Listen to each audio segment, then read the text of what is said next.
Okay, so I guess I'm on. Uh, like Linda, I want to welcome everyone here. It's gratifying to, have such an audience. It makes me really, glad that I kind of know what I'm talking about here. Um, what we're going to give you tonight is something that most people today don't know about. But if you've ever watched MTV, what we're going to show you tonight should seem very, very familiar. Back in the 1940s, and it really began in 1940, the year 1940, and progressing through the 1940s, we have a technological, I don't know if I want to call it a breakthrough, but it was a way of showing the public what they were allowed to hear all along. In other words, it was a video. That's what a soundie is. It was 3 minutes of entertainment viewed through a machine called a Panoram, which is, I think, the best description I can give. And we're going to show you a picture of one. But it's kind of a mix between a jukebox, a VCR, and a television set. There it is, all in one. It does look like an early television set. And back in the day, 1941, televisions did exist.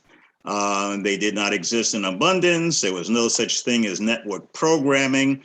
That would have to wait nearly 10 years. But televisions did exist, as did this Panoram.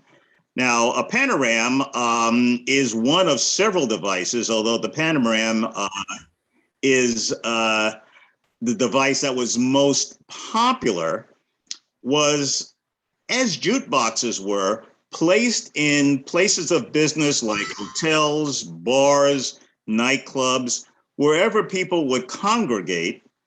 And the machinery inside rotated an endless loop of 16 millimeter film, about 100 yards in 100 feet, in length, that showed 8 videos of about 3 minutes in length of anything you wanted to see. Now, tonight we're going to pretty much focus on swing music, dancing, the things that we're most familiar with.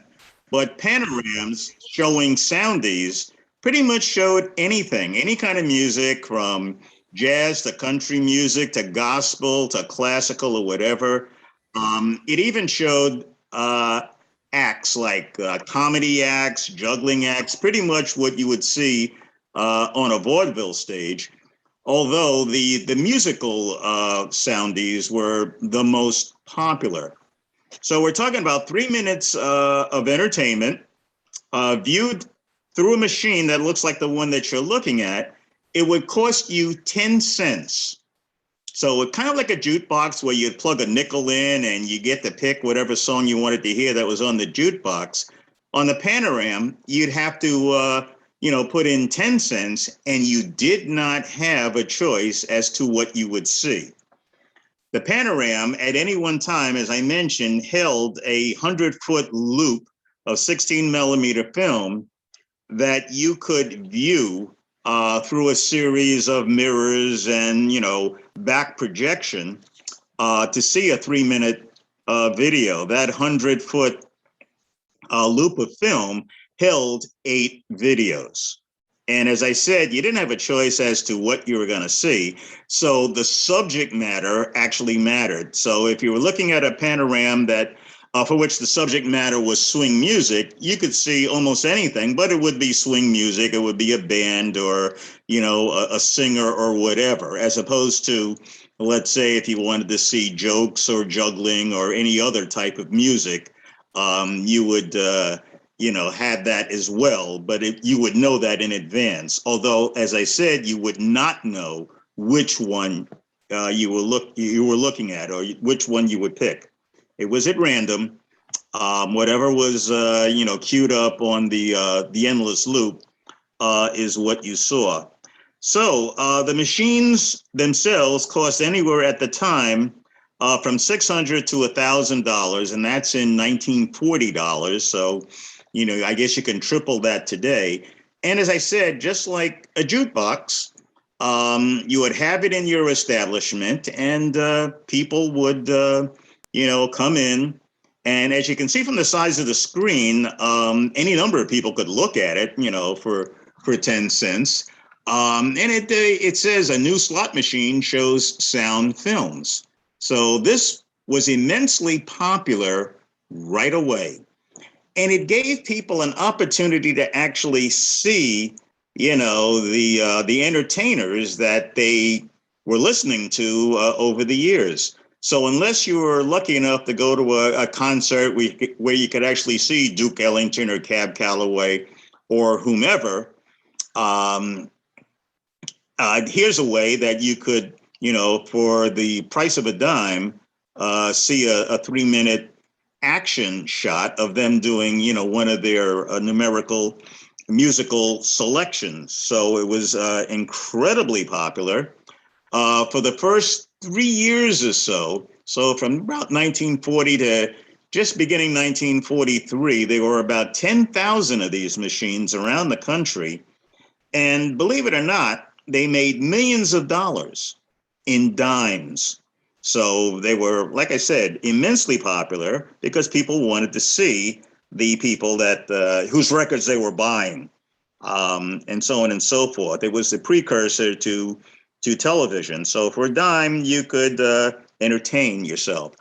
For the owner of the Panoram machine, each 100-foot loop cost $7.50. Not a lot of money, nowadays. Back then, it was a bit more. It seemed a bit more. Again, the Depression was still going on.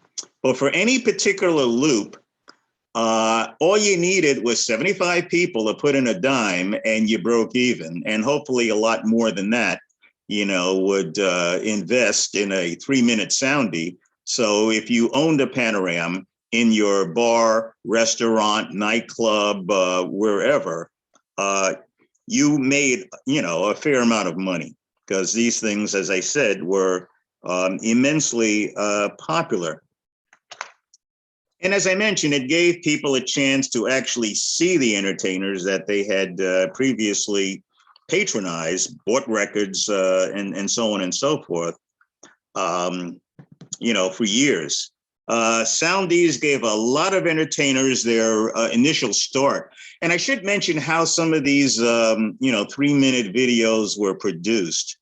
They were relatively cheap to produce, but it took a couple of days. The way it was done was the sound was, produced first. So the band, the singer, whatever came in, and the sound was recorded. Later on, probably not the same day, the people came back and the singers would lip sync the lyrics of the song that was already recorded. The musicians would pretend to play, the instruments. Now you can imagine, how this all would turn out. The soundies that we picked for you were very, very well done. Okay, but I saw in my research a couple of soundies that were not. Okay, you could actually see the person, fudging the lip syncing and so on and so forth. So they were not all produced the way they should have been, but the best ones were. And you cannot tell that the sound and the picture are two distinct things put together by the person who produced, the film. This was also a good vehicle for people breaking into the entertainment industry because a soundie was rather cheap to produce. So people like Doris Day, Liberace, believe it or not, started in soundies. There were actors that did soundies before they actually hit the silver screen. Alan Ladd was one of those. Ricardo Montalban was another. If you're familiar with the dancing style of Gwen Verdon, she started when she was 17 in a soundie. So there were people that actually got their start here, became popular, and then went on to bigger and better things. Throughout the war, the production of these machines became rather limited simply because of the materials needed for war production. Apparently, a lot of the materials that went into the Panoram were needed for making bombs or whatever, for war production. So the 10,000 Panorams that were in use in the early 40s kind of dwindled down to about 2,000 towards the end of the war. Okay, simply for that reason. And by the end of the war, they fizzled out altogether, apparently, probably because of the rise of television. But it should be noted that some of these soundies were actually used as promos on TV well into the TV era. And a lot of these soundies exist to this day. We found all of the ones that you're going to see, we found on YouTube. But apparently there are other venues that have them. People have collected them. There may be a few Panoram machines around that people are using with the original, loops and so on. So these things are, I guess, still popular among some people. I will also note that this was a very good way for Black entertainers to produce their own material. Commercially, that was not easy to do. Again, we're talking about, 1940, kind of the dark ages in terms of race relations. But in terms of producing soundies, as I mentioned, they were not terribly expensive. And, you had all the control you needed, to produce whatever you wanted to produce. So overall, soundies gave people a chance, as I mentioned before, to see the people that they were listening to through the radio, through records, and so on and so forth. And for that reason, it was an extremely popular instrument, device, whatever you want to call it, while it lasted. Now, I think I've talked a lot about soundies. I could say more, but hopefully I've whetted your appetite to see what some of these look like. So, with that in mind, what we're going to do is show you a number of soundies with some commentation by me and perhaps Susan as well. But we want to see what I've been talking about. So the first one, now that we have, talked about it a lot, we've selected these for your entertainment. As I mentioned, we've narrowed it down. We've narrowed the subject matter to swing music, swing dancing, and so on and so forth, even though the subject matter is far more diverse than that, or at least it was back in the 40s.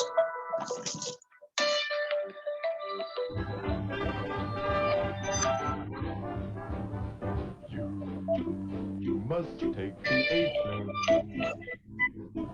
to go to Sugar Hill way up in Harlem. If you miss the 8 train, you'll find you missed the quickest way to Harlem. Hurry, get on now, it's coming. Listen to those rails a thrumming. All aboard, get on the 8 train. Soon you will be on Sugar Hill in Harlem. You take your baby to Harlem, you're bound to find the hall up on Sugar Hill, where everyone's having a solid ball. You board that 8 train, and then you ride till you dig this number, 145th Street, where all the cats meet, posing on the stroll. Pops, they're really in there. Ba-da-doo-da-da-da-doo-day. That's the grip that the bands all play. It's groovy, the hep cats say. Then you know that you're in Harlem. You got to get on that 8 train, and you will get a thrill. Yeah, if you're looking for a rhythm, you'll find it on Sugar Hill. Now that you know just how to get up there, dig up a nickel and you got your fare. If you want to go to happy Harlem, you take the 8 train that goes uptown and ride, ride, ride. Wait until you get on Sugar Hill. You jump for joy.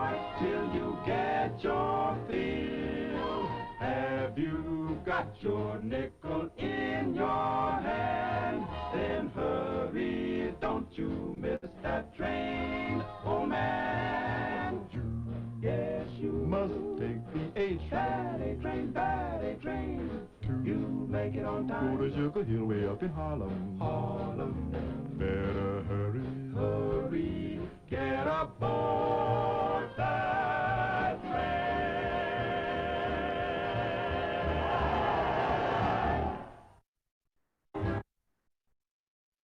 Yeah, just one thing I want to say about that before we go into the next one, and I didn't realize this before. I don't know how many of you caught the reference to Sugar Hill. Okay, Sugar Hill is where Duke Ellington lived. So to get to Duke Ellington's house on Sugar Hill, which was between 145th and 155th Street on Edgecombe Avenue, to get to his house, you had to take the A train. So there is significance to that. So when they mentioned Sugar Hill, that's where the Duke lived. Also, if you heard the reference to the fare, it was a nickel, and I'm not even old enough to remember when the subway was 5 cents, but back in 1941, that's exactly what it was. All right, this joint seems to be jumping with Fats Waller and his band, so let's take it.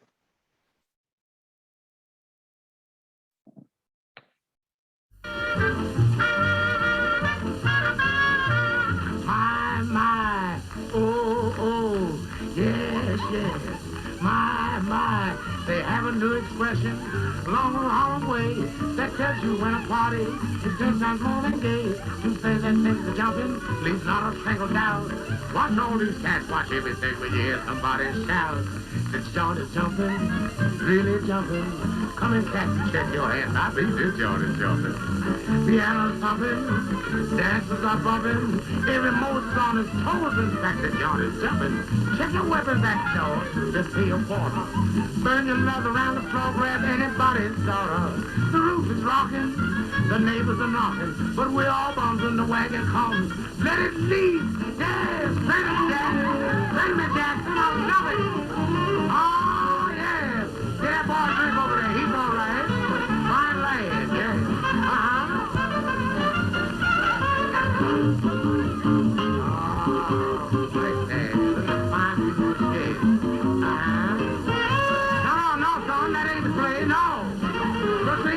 that's my roll. Take it, Miss Johnson, take it. This joint is jumping. Yeah. It's really jumping. I know it. Come in, cats, and take your hands. I mean, this joint is jumping. Yeah. Piano's thumping, dancers are bumping.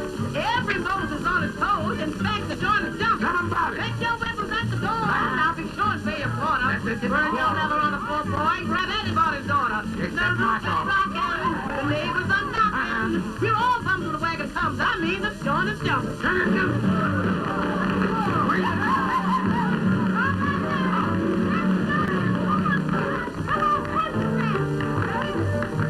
Give me the pony!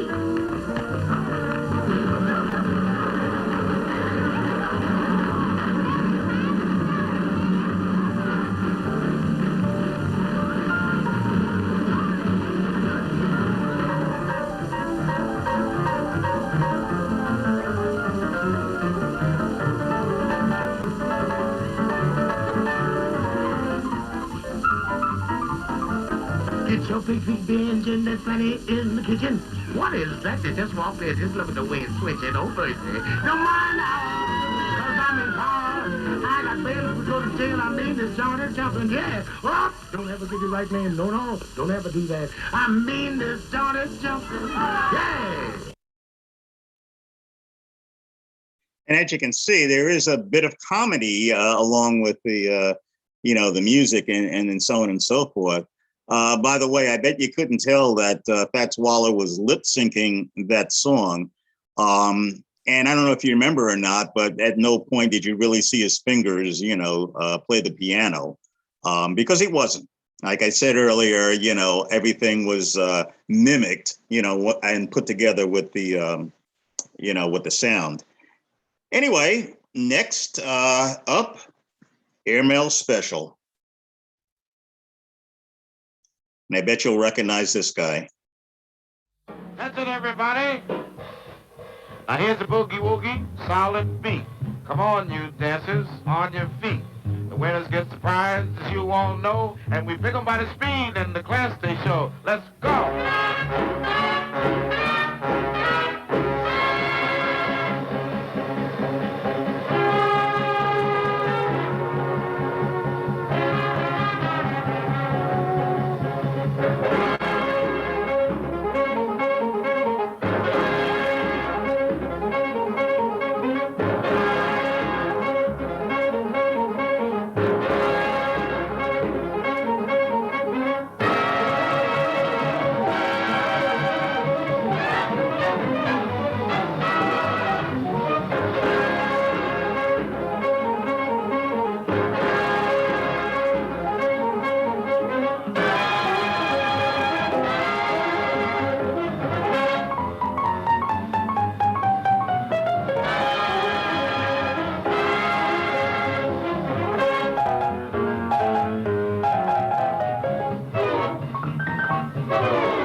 Okay, very popular, by the way.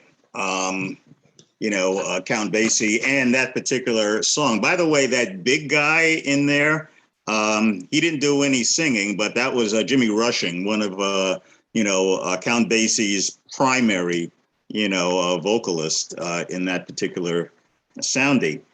Okay, now we're going to ham it up a little bit. We have the Murtaugh sisters here. I have never heard of the Murtaugh sisters. I had originally thought that they were people that produced a soundie or helped in producing a soundie at any rate, and got nowhere beyond it. I have since learned that they are actually actors, and they do some acting in this particular video. I keep saying video, they're soundies, as you'll see. So again, the Murtaugh sisters with Arthur Murray taught me dancing.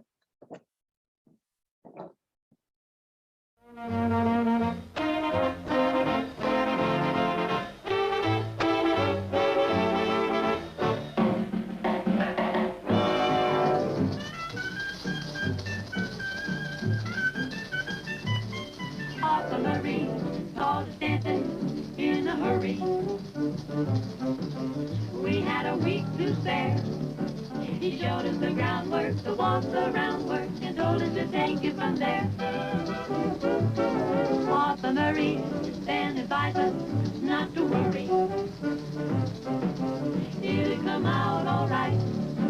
To our way of thinking, it came out thinking, we don't know our left from our right.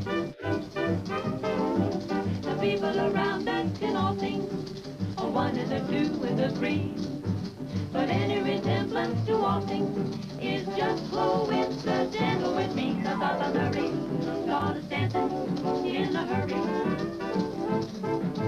And so we take a a chance to what it resembles. The night they tremble, but he guarantees it's a dance. Life was so peaceful at the drive-in. Life was so calm and serene. Life was too gay till that unlucky day I happened to read that magazine. Why did I read that advertisement where it said, since I roommate Jim thinks I'm sublime? Why, oh, why did I ever try when I didn't have the talent? I didn't have the money. And the teacher did not have the time.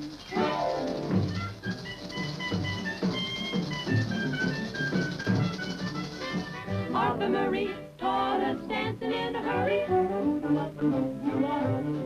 We had a week to spare. He showed us the groundwork and said, take it from there. Say, listen, when that guy kissed Martha Marie, then advised us not to worry. We had a natural bet. Without a mistaken, the faults we've taken have bent us to quite an extent.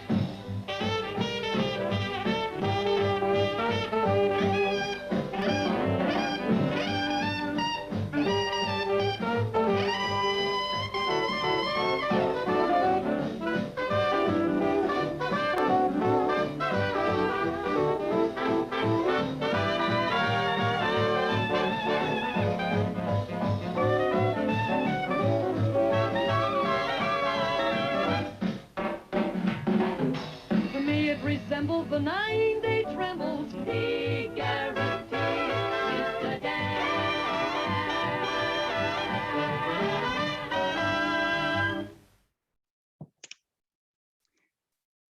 I happen to like that simply because of the dancing or the non-dancing, the acting that goes on. For this next video, it features Anita O'Day and Roy Eldridge. What I want you to do is look at the photographs. Anita O'Day, her race is white, and on the right, she looks like a white woman. On the left, her complexion is darker, and when I first saw the video, I thought it might have been my imagination. And then I thought she appears with Roy Eldridge, a trumpet player who is black. And again, this was produced in 1942, and having a black woman and a black man and a white woman in the same shot, playing off of one another, would have been kind of hard to sell back in 1942. Now, it may be my imagination, but I'll leave it up to you to decide whether, she's wearing dark makeup simply to kind of fool people into thinking that she might be, black, or at least part black, and therefore it's okay to be in the video, as opposed to being white, where it's not okay. Now, people probably knew what Anita O'Day looked like, okay, but not everybody did. Again, the people watching this may have heard of Anita O'Day, but may not have seen her. So they may have been fooled into thinking that she was a black woman.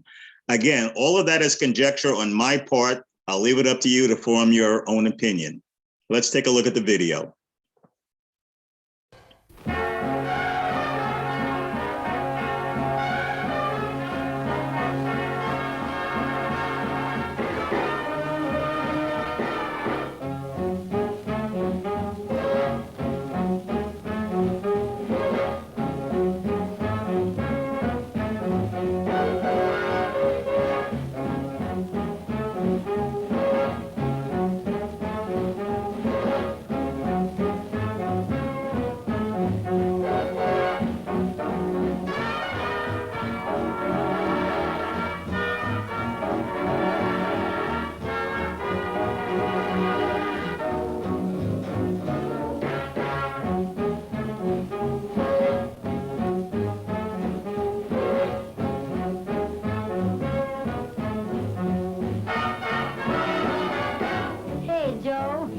Joe, my name's Roy. Well, come here, Roy, and get groovy. You been uptown? No, I ain't been uptown, but I've been around. You mean to say you ain't been uptown?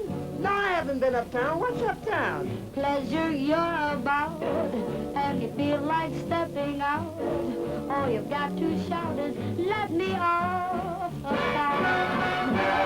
If it's rhythm that you feel, then it's nothing to conceal. All you've got to spiel is, let me off the town. Got those rib joints, got those juke joints, got those hip joints.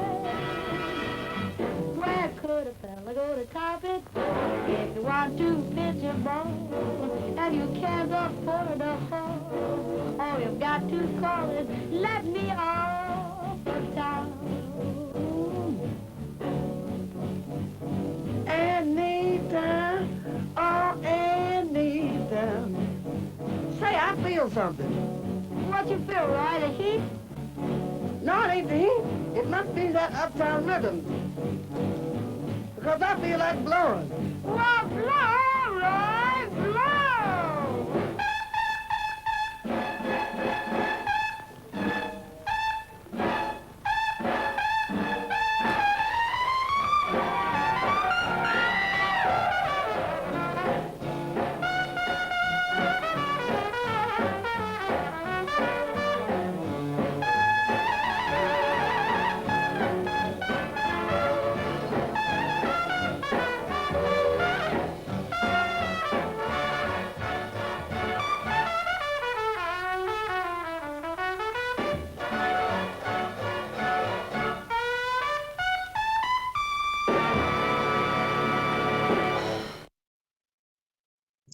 Okay, and now you see what I mean about her skin color. Again, it may be my imagination, it may be pure conjecture on my part. What do you think? Let me know at the end of the podcast, and we'll have that discussion. But next, we're going to go into C Jam Blues jam session with Duke Ellington and his orchestra.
An excellent Soundy, simply because you got a chance to see some of the people that were very instrumental in his band. They showed you the names like Rex Stewart, who was an excellent trumpet player, played with several bands, but primarily his. Bonnie Bigard, who came out of New Orleans. He was originally a traditional, clarinet player, but here he is with, the band.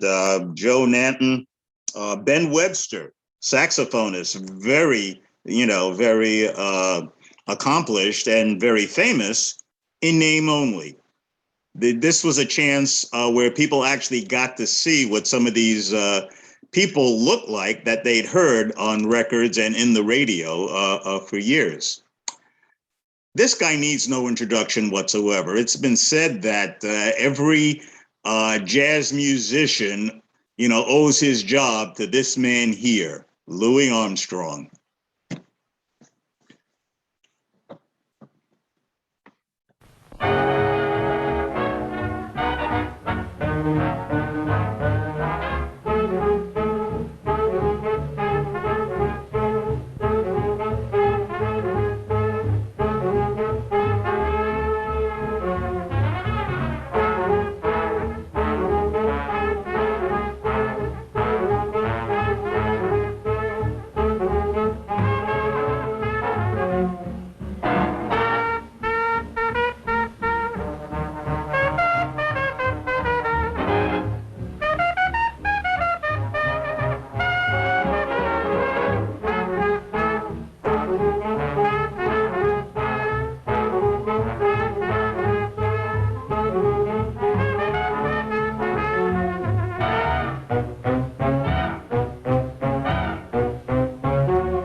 Very good. I did not mention the names of the dancers there. I probably should have.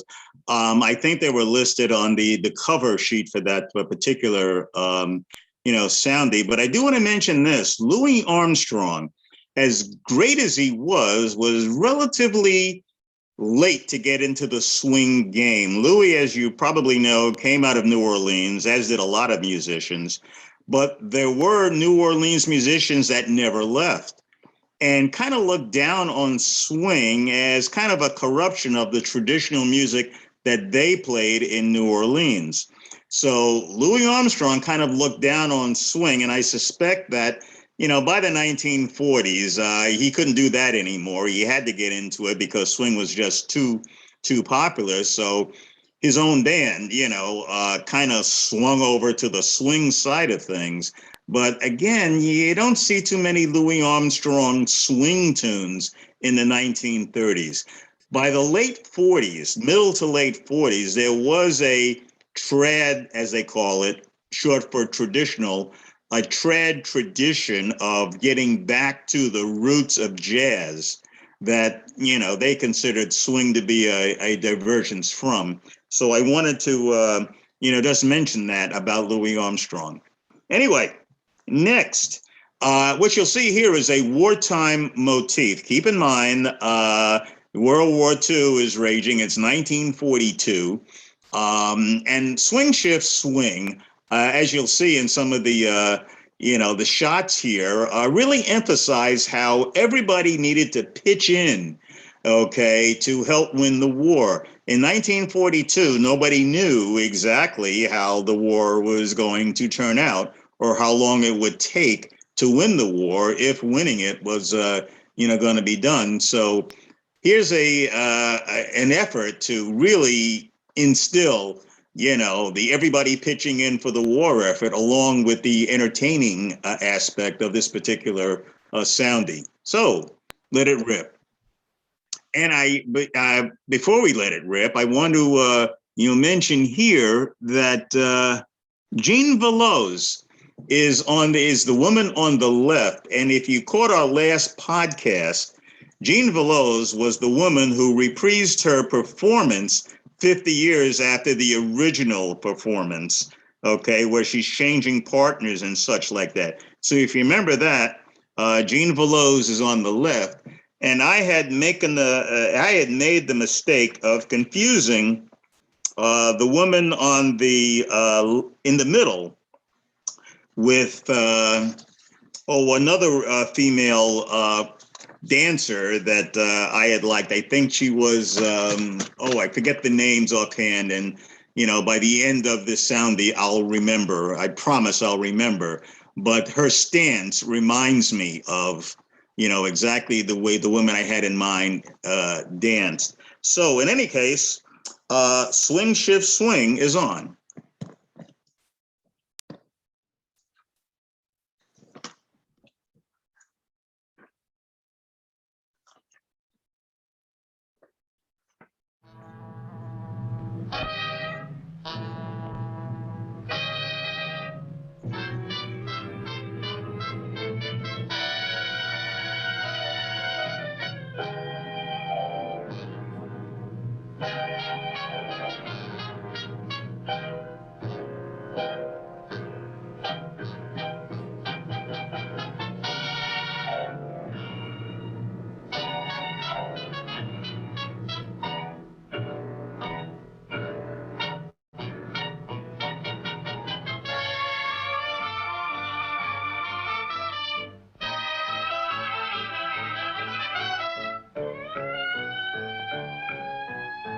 When the knocking off whistle is blowing, oats and overhauls, where are they going?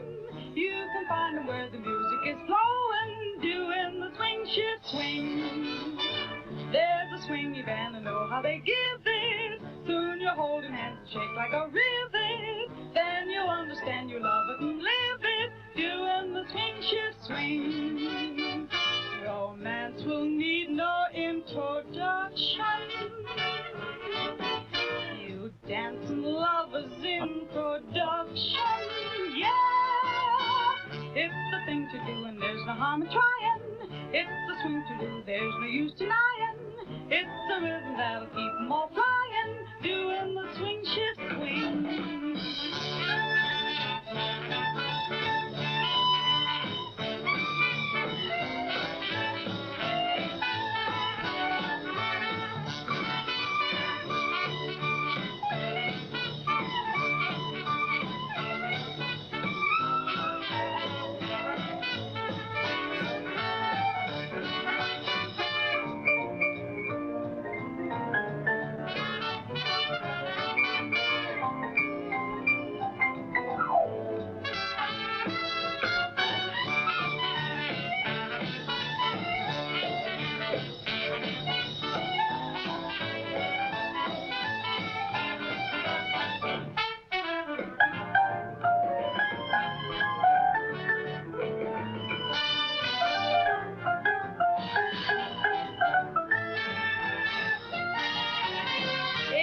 thing to do, there's no harm trying. It's the swing to do, there's no use denying. It's the rhythm that'll keep 'em all flying. Doing the swing, shift, swing.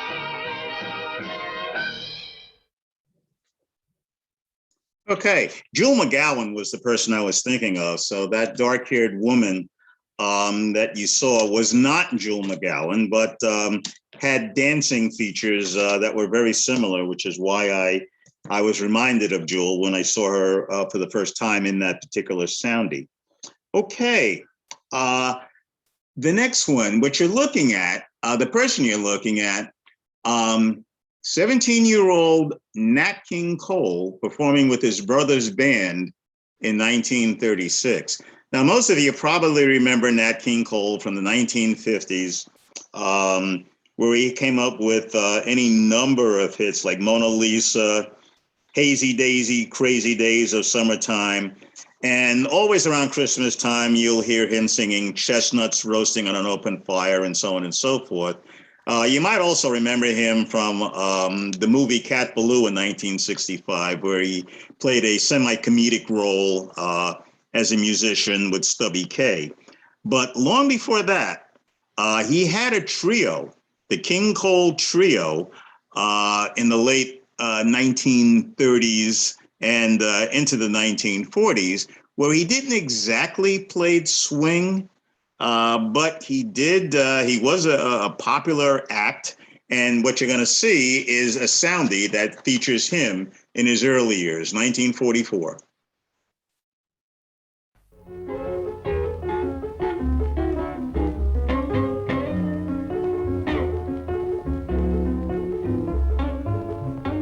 I got a gal who's always late.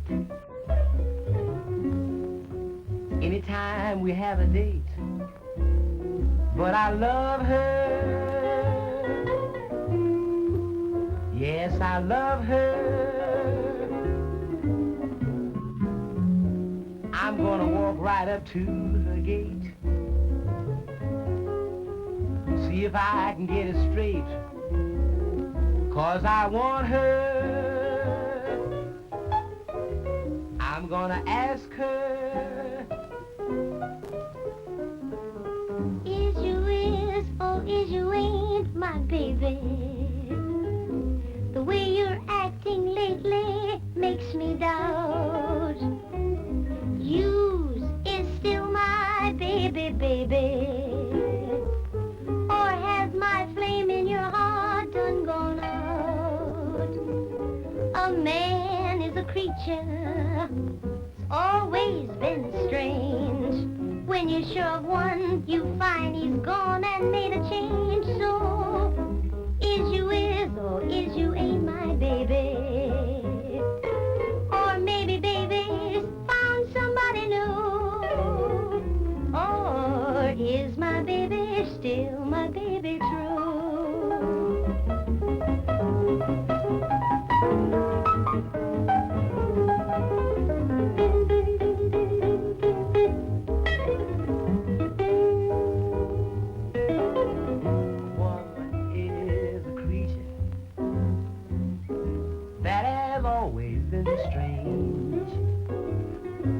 Just when you shoot one you find, look at her, she's gone and made a change. Oh, is you is, oh, is you ain't my baby? Or maybe baby's found somebody new. Oh, tell me. Tell me, is my baby true?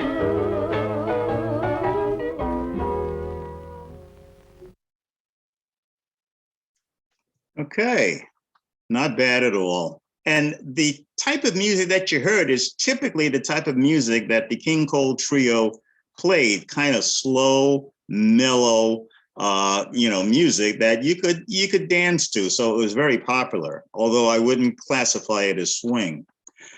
Now we're going to move on to Louis Jordan, whom I really like a lot, because Louis Jordan, you know, not only was he a vocalist, he was a saxophonist primarily. He played any number of instruments, and he had a habit of clowning around.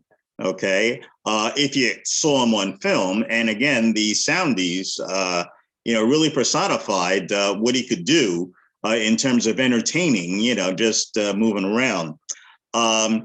He also played a particular type of music. It was kind of called jump swing. It wasn't exactly the straight swing that you may have been used to hearing.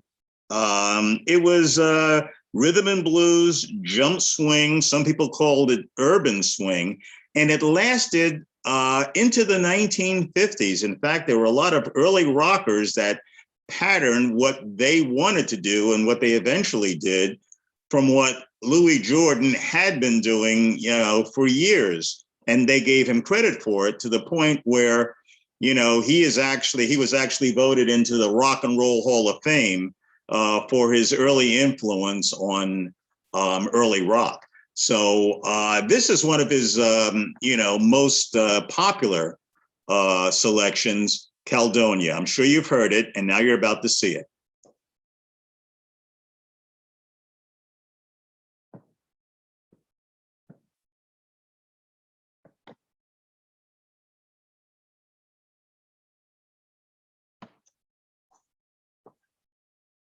At least I hope you are.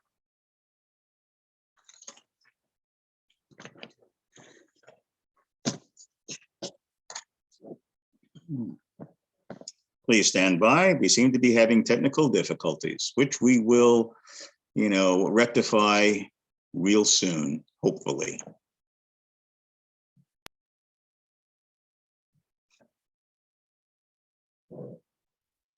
Here we go.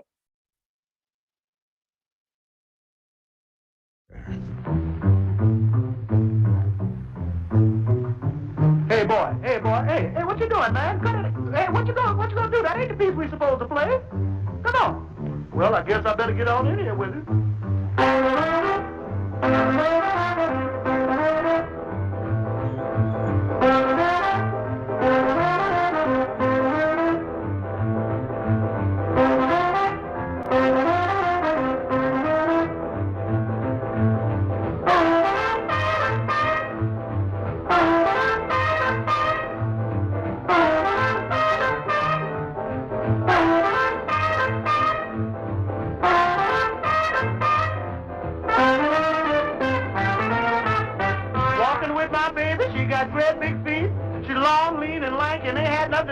But she's my baby, and I love her just the same.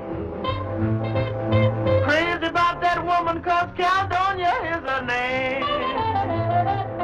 Caledonia, Caledonia, what make your big head so hard? Ma, I love you just the same. I'll always love you, baby, 'cause Caledonia is your name.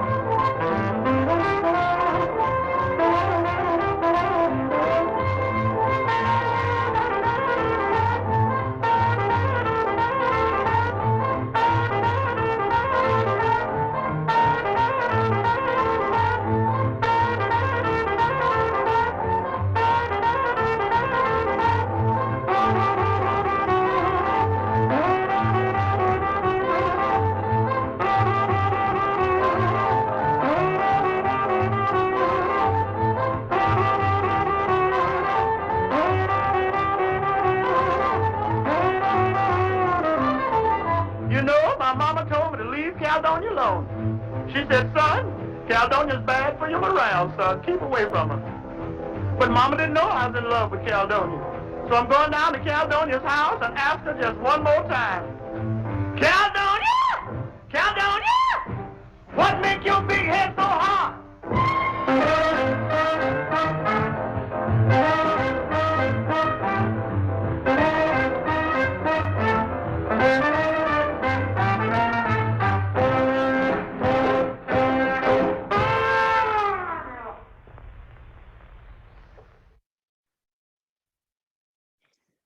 Okay, perhaps you see what I mean by, clowning around, playing around, etc. He was very popular on Soundies. And speaking of clowning around, Cab Calloway, you've seen before, okay, very popular back in the 30s and 40s. By the way, he's the guy that took over for Duke Ellington when Duke Ellington left the Cotton Club. So he played there for a while and then struck out, as an independent. And I could say a lot about Cab Calloway.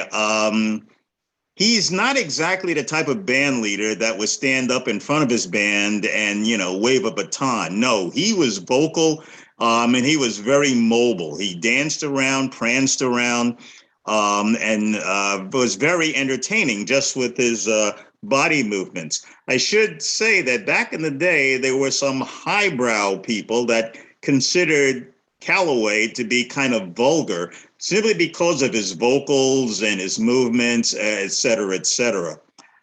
I'm not one of them. I loved Cab Calloway, and I once took a private lesson to mimic his moves and whatnot. So what you're going to see is Boo a Little Ballyhoo by Cab Calloway, 1945.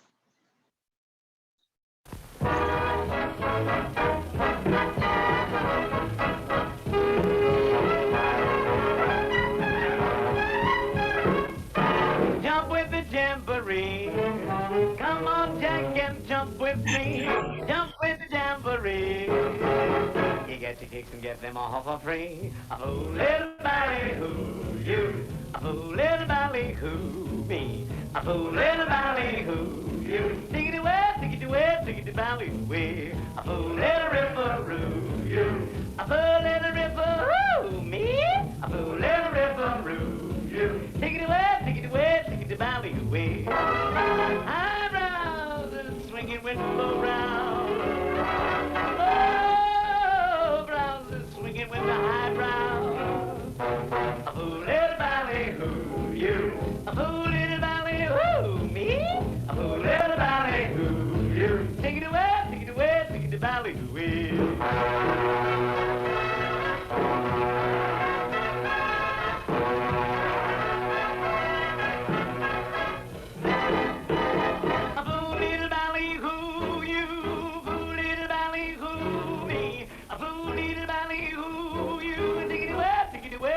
Ballyhoo, fool little ripperoo, you, fool little ripperoo, me, a fool little ripperoo, you. I take it away, take it away, take it to ballyhoo. High brows is swinging with the low brows. High brows is swinging with the low brows. A fool little ballyhoo, you, fool little ballyhoo, me, fool little ballyhoo, you. Take it away, take it away, take it to ballyhoo.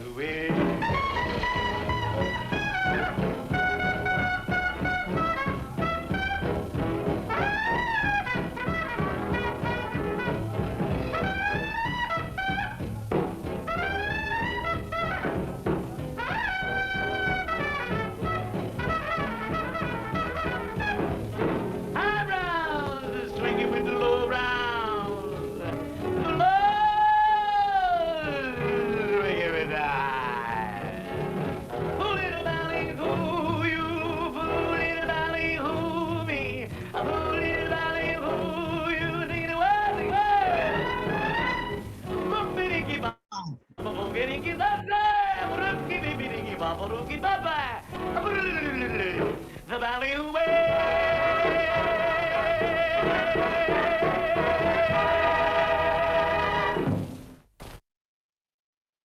I think you can see what I mean about, Cab Calloway, if you didn't already know it. He's not exactly a person to stand in one spot and just swing a baton at an orchestra. He entertains on his own. And now for our last soundie, the International Sweethearts of Rhythm. We included this soundie for a number of reasons, one of which it is an all-female band.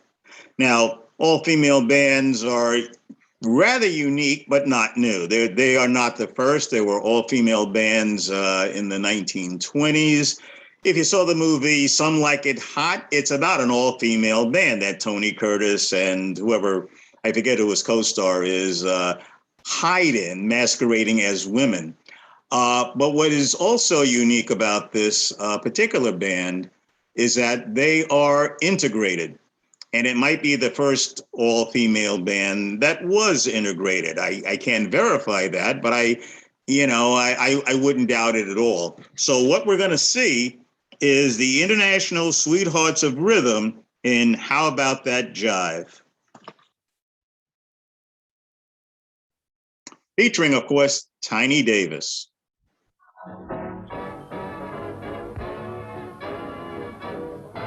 Mama's brown and brown and can roll just like a ball. Yes, Mama's brown and can roll just like a ball. She's got a lot to give, and Daddy, you can have it all. Don't worry about sugar, 'cause I've got it by the sun. Don't worry about sugar, 'cause I've got it by the sun.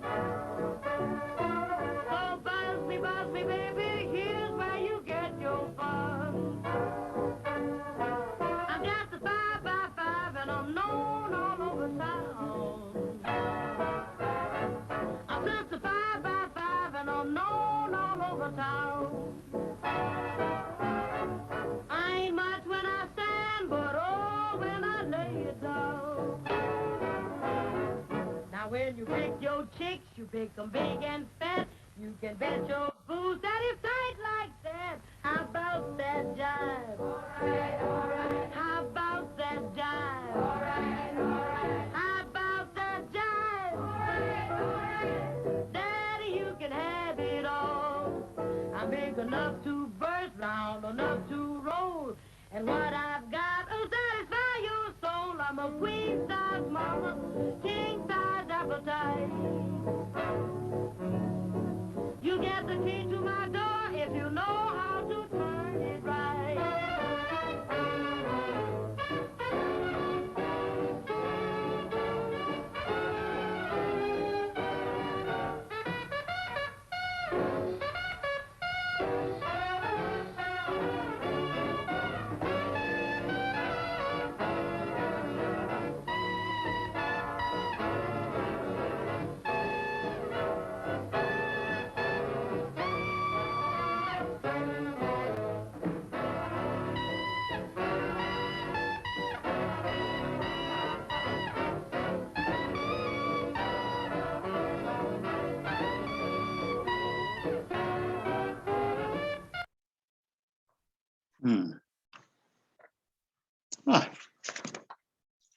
Sorry we had to cut that short. It cut itself short. Okay, that's sometimes those things happen. But there you have it. We showed you 12 of all of these soundies that we looked through. Hopefully you got the idea. Again, this is what people actually saw on that 18 by 22 inch screen on the device that looked like a TV. As I said, by 1946 or so, these, kind of moved out of favor. A lot of things were happening by 1945, 46, 47, including the end of World War II. Things were changing. The music was changing. And I have a feeling that TV, really signaled the end of, the Panorams and the Soundies and so on and so forth. But I'd be willing to bet that 40 years later, some executive or whoever, got the idea for MTV by looking at Soundies, because that's exactly, what MTV is, a Soundie, only in color and in stereo. So in any case, thank you, as Time says, for attending tonight's presentation. I will entertain your questions. And I want to repeat something that I said at the outset. If any of you have any ideas on podcasts that you might want to have us entertain and look up and, embellish on, let us know. Give Linda, an email or whatever. Let us know if you have our email and, such, and we'll see what we can do. Otherwise, Thank you. Sue, you have something to say. Go Yes, for it. yes. Since we're a little like good on time, should we show one more? Why not? Sue, I'll leave it up to you. Wing it. All right, Susan, we do want to leave some room for questions. People have been asking questions, so we do want to be able to address those. Well, then we'll just have to do another one of these. Thank you. Okay, questions. Let's see if I can answer them. Susan, can you take the screen down so that we can go back to the gallery view? If I must.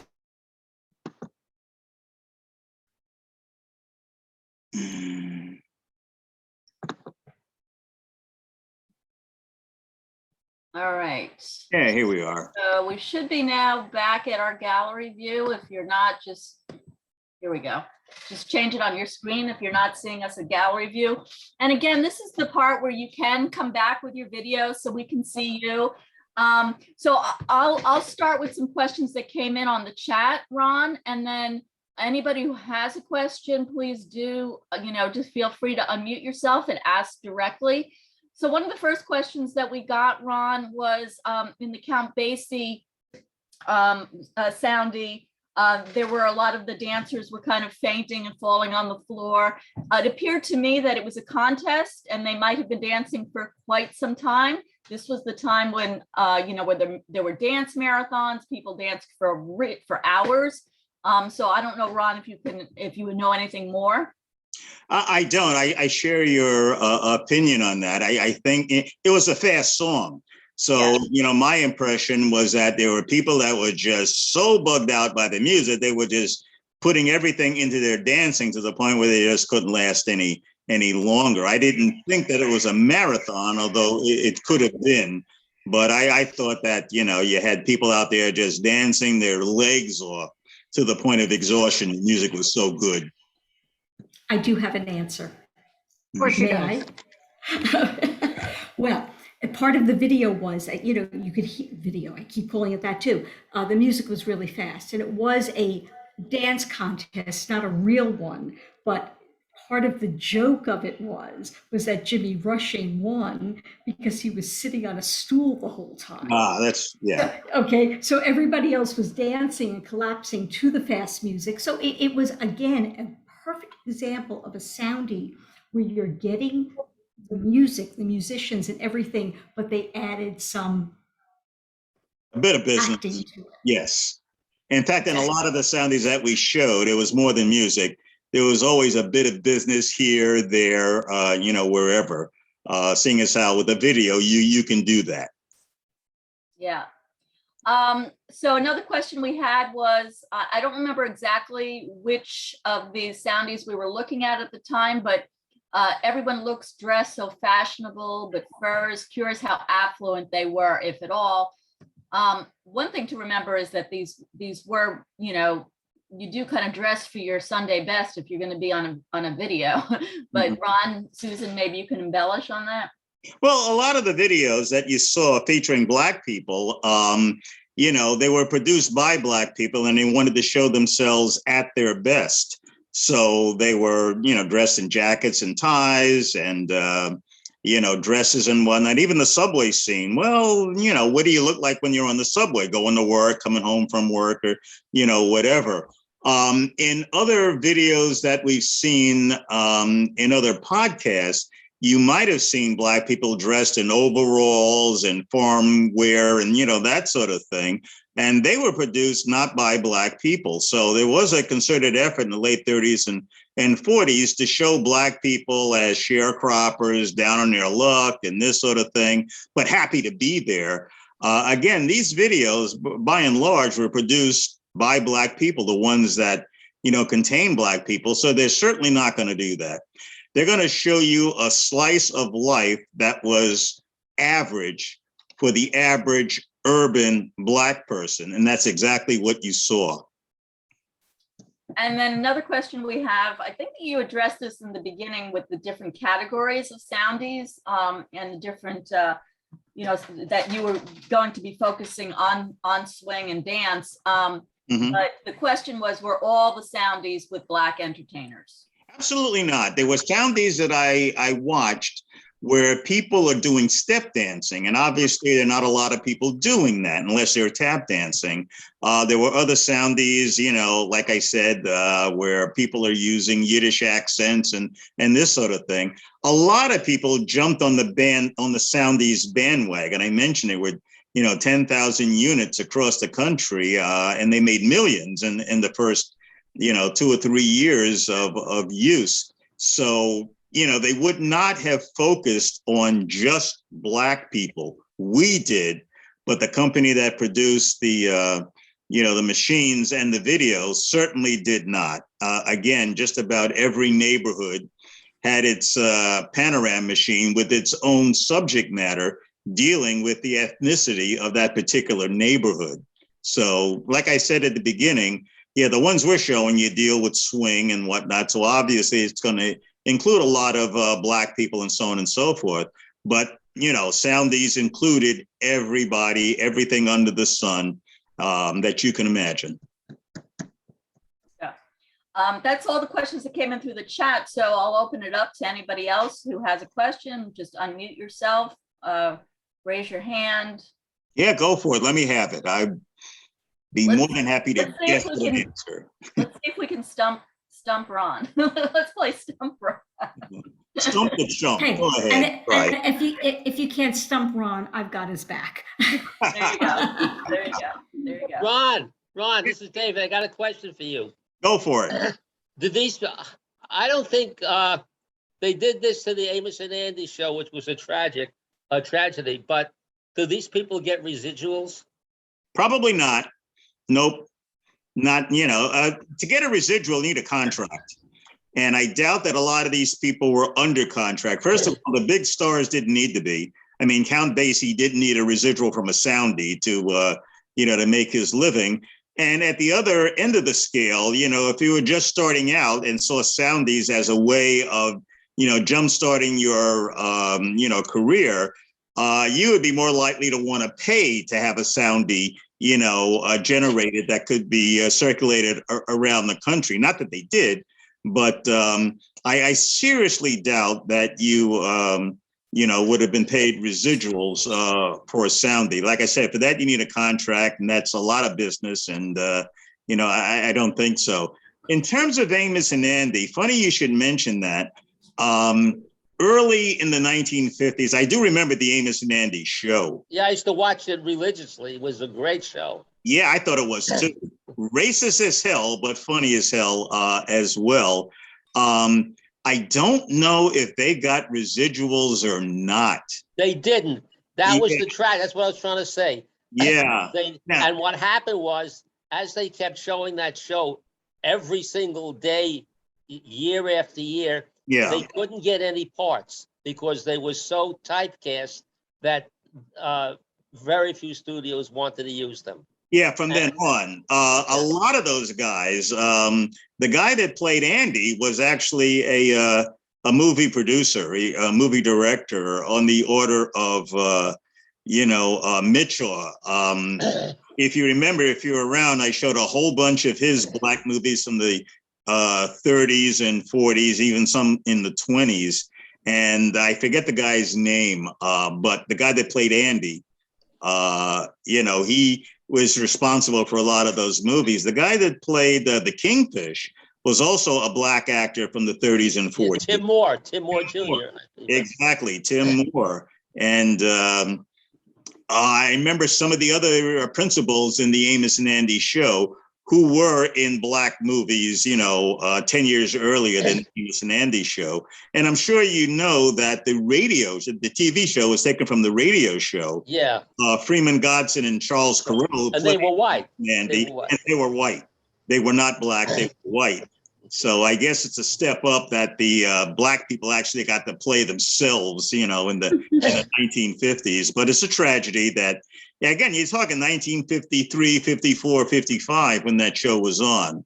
And you didn't see many Black people on TV at all. Okay, so I'm not at all surprised that they never got residuals. Well, you know, they did a lot of comedy, but what it did really show is that Black people had a job, They were able to do things. You had Calhoun, the lawyer, Yeah. you know, and Uncle Amos J. was a Calhoun, cab driver. Yeah. You know, you had a lot of. Do you remember the greatest insult on that show? No, I don't. You have to know it. If the Lone Ranger is as ugly as your mama, Oh, the yeah. Lone Ranger gonna be alone for Don't a for a long long time. time. That's Now I right. remember. Nothing's better than that. As ugly as your mama. All right, so we have another question about the thing. So in the spirit of trying to stump our amazing hosts and researchers, Ron and Susan, who sang the phrase tonight, a queen-sized woman with a king-sized appetite? You stumped me. I don't know. Now, it's only a valid question if I recognize the answer. Well, I have to hear the music. it sounds to me like, so she sang tonight. Who sang the phrase tonight? That means one of the songs that was played tonight had the phrase a queen-sized woman with a king-sized appetite. It was the last one. The last one. Yeah, Tiny. Okay. Gotta be Tiny. That would be my guess. That would be my guess too. Yeah. Yeah. So yeah, Chester's saying that's who it was. So, yeah. So, Okay. I'll go along with that. This is a great presentation, really. You know, yeah. I never heard of it until I'm seeing it now. Well, that's why we decided to do it. Most people have never heard of Soundies, you know, and so on and so forth. So we did a lot of research into, you know, what we said, you know, in terms of how it developed and so on and so forth. So, yeah, we aim to, you know, dig out the stuff that you don't know about that you should. So that's why we did it. How did they get the name Soundies? And there's so much more. So much more. So David's question is, how did they get the name Soundies? Actually, it's kind of you know, an automatic name. I mean, you know, it's you know, you're looking. Well, what else are they going to call them? Videos? Well, no, they had talkies. They said talkies when they. Yeah. Well, they had to talkies. They're Soundies. They're, you know, you're listening to the sound and this sort of thing. And you had to distinguish it from the talkies that were the movies, you know, the talking movies. So, yeah, that would make sense. Well, I'm obviously, if anybody else has any questions, we have a few more minutes available, but I'm very grateful because so when Chester and I first started dancing, and we did all sorts of, you know, we started dancing so long ago that they didn't have, you know, YouTube or anything. It's like we just had to look at, you know, try to find videos and stuff like that. But a lot of times I would hear about Soundies, and I thought that they were something that were shown when you went to the theater, that they would show little, you know, little Soundies in the theater, because I would hear, oh yeah, that dance scene is from a Soundie. Yeah. So this was great for me, because that's all these years, that's what I thought, that they were Soundies that we played in the theater before the feature. So it's really wonderful. And I never, until I saw your the preview of your presentation, I'd never actually seen the Soundie box or whatever, for the jukebox thing. Yeah. Well, I did mention that after the Soundie era, you know, 1946 or so, they were still used in TV promos and whatnot. I don't doubt that they were used in theaters as shorts, you know, this sort of thing, just to fill up time and space and, you know, that sort of thing. And I think I also mentioned that they still exist. They're still around. I mean, you know, they're collector's items. Everything that we got is on YouTube. So, you know, YouTube evidently gobbled all these up and, you know, copied them, and they're available. So anybody can go on YouTube and, you know, you can Google Soundies and get all you want. I did mention that Sue, and we only showed you a dozen. Sue and I looked at God knows how many of these things, and then spent an inordinate amount of time deciding which ones to show and which ones not to show, because they're all good. They all have something to say and to show and something to comment on. You know, you may have gotten tired of my comments on some of these, things, as however tangential my comments might have been. But again, multiply that by 3 or 4, and you'll see how much time Sue and I spent, fiddling around with this stuff. Yeah, and we really appreciate you curating it for us because, YouTube could sometimes be like Pandora's box. So, Yeah. So maybe we'll do a part 2 at some point, since you've gotten so much information. It would certainly be a great thing to see more of them. I loved seeing them because a lot of these songs I'm so familiar with, but I never actually saw the bands playing them. Well, that's the thing. I think I made mention of that. The average person at the time would have only heard the record, unless you went to a concert or happened to see the band in a movie, which was, when you think of all the movies that came out, was kind of rare. I mean, you just didn't see that. So you would not have known what a lot of these people looked like, even if you didn't know the principal in the band. So you might know what, Louis Armstrong looked like, or Duke Ellington, or Cab Calloway. But did you know what Roy Eldridge looked like? And he was a principal, trumpet player. I mean, there were a lot of musicians that people did know, because of their musicianship, but had no idea what they looked like. And Soundies, provided that. So that's one, valuable, thing that they provided. You can now see what your favorite musicians or, soloists or whatever actually look like. Ron, it's not only what they look like, because you could have seen their picture, but it's watching them perform like Cab Calloway. Oh my God. He just puts on a whole show, and it's just wonderful to watch that. I can't go to a Cab Calloway concert now, So well, nowadays, nowadays. But you say that you might know what some of these people look like. I seriously doubt that. I mean, Roy Eldridge, as good as he was, would have appeared in a crowd. He would not have appeared alone at all. So in a lot of these bands, you had principal soloists, without whom the band would not really be the band that you love. And yet you would not know what they looked like looking at the band, of about 12 or 15 people. Like I said, you'd see Duke Ellington, you'd see Cab Calloway, you'd see Count Basie. How many people knew what Jimmy Rushing looked like? But you did see him in our Count Basie Soundie. So that's what Soundies, kind of did. It put a face to the music. And I especially love the one where they actually ID'd the players. Yeah, I wish they all did that. It's the only one we viewed, or that I viewed at any rate, that actually did that. And every one of those players in Ellington's band, was a standout performer in his own right. Every one of them. Yeah. All right. So any other last minute questions? Well, I think we should give a big applause. That was amazing. That was great. So thank you so much, you guys. Learned so much, enjoyed it so much. And as always, we let me actually stop recording this right now.